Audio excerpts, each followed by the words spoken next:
ఇప్పుడు జీకే అయిపోయింది. మన ఫిజిక్స్లోకి వచ్చేద్దాం. కొలత అంటే ఏంటంటే తెలియని పరిమాణాన్ని తెలిసిన పరిమాణంతో పోల్చడాన్ని కొలత అని అంటారు అన్నమాట.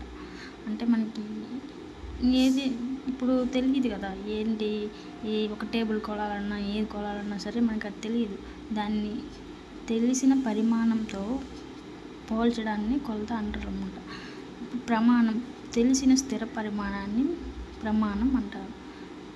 అంటే ఇప్పుడు ఎలా బట్టలు ఎలా కొలుస్తారు? మీటర్తో కొలుస్తారు. అదే గదినైతే గది పొడవు వెడల్పులు టేపుతోని కొలుస్తారు అన్నమాట. గజం అంటే మీరు తెలుసుకోవాలి, ఇది వెరీ ఇంపార్టెంట్ బిట్. చేతి చివరి నుంచి గడ్డం వరకు ఉండేదాన్ని గజం అంటారు అన్నమాట.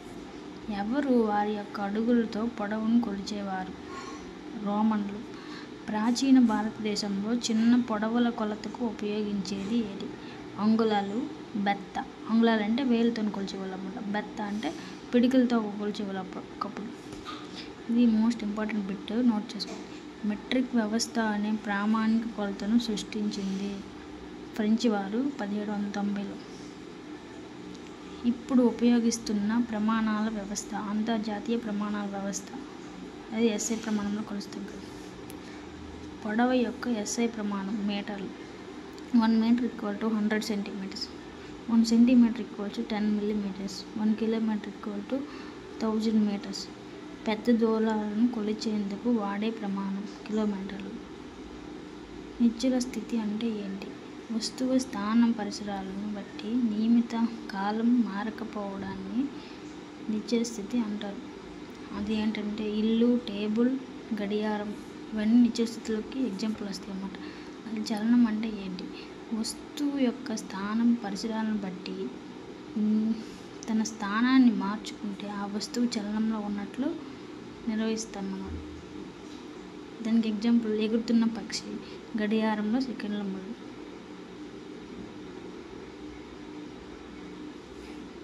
ఈ చలనం 3 రకాలు. ఒకటి వచ్చేసి స్థానాంతర చలనం. వస్తువు యొక్క అన్ని బిందువులు వస్తువుతో పాటు కదలడం. అంటే ఇప్పుడు ఒక చెట్టు ఉంది, ఆ చెట్టు కొమ్మలు అవి గాలి వస్తే ఎగురుతూ ఉంటాయి అన్నమాట. బట్ ఏంటంటే దాని కాండం వేరు అవి అలాగే ఉంటాయి కదా, అది మాత్రం కదలదు కదా, ఓన్లీ ఆకులు మాత్రమే కదులుతాయి. ఈ స్థానాంతర చలనంలో మళ్ళీ సరళరేఖీ చలనం, వక్రరేఖీ చలనం అంటారు. అంటే సరళరేఖ చలనం అంటే సరళరేఖ మార్గంలో పోవడం అన్నమాట. రోడ్డు మీద కారు పోతుంది, అది సరళరేఖ మార్గంలో. వక్రరేఖ చలనం అంటే వక్రరేఖలో పోవడం. అంటే పాము ఇప్పుడు ఉంది, పాము నడుస్తుంది కదా, అలాగనమాట. దానికి ఎగ్జాంపుల్ వక్రరేఖ చలనానికి పాము అంట. నెక్స్ట్ వృత్తాకార లేదా భ్రమణ చలనం.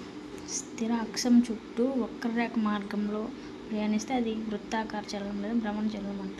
దానికి ఎగ్జాంపుల్ ఫ్యాను, రంగుల రాట్నం వస్తాయి. డోలన లేదా ఆవర్తన చలనం లేదా కంపన చలనం. డోలన చలనానికి మరొక పేరు ఆవర్తన చలనం. ఆవర్తన చలనానికి మరొక పేరు కంపన చలనం. స్థిర బిందు ఆధారంగా ముందుకు వెనుక కదిలితే దాన్ని డోలన చలనంలో ఉంది అని అంటాం. అది వచ్చేసి వీణ. 2 గడియారం, ఇది చెట్టు కొమ్మ. ఇప్పుడు ఒక సైకిల్ రోడ్డు మీద నడుస్తుంది, అది ఏ చలనంలో ఉందంటే మనం ఏం చెప్తాం అంటే ఫస్ట్ ఏం చేస్తుందంటే అది భ్రమణ చలనం చేస్తుందంటే ఫస్ట్ ఆ సైకిల్ అలా నిటారు వెళ్ళిపోవడం లేదు కదా, ఆ చక్రం అనేది అటు ఇటు తిరుగుతూ అలా రోడ్డు మీద వెళ్తుందన్నమాట. అంటే అప్పుడు ఏంటి భ్రమణ చలనంలోకి వెళ్తూ తర్వాత స్థానాంతర చలనంలో ఉంది అని అంటాం అన్నమాట.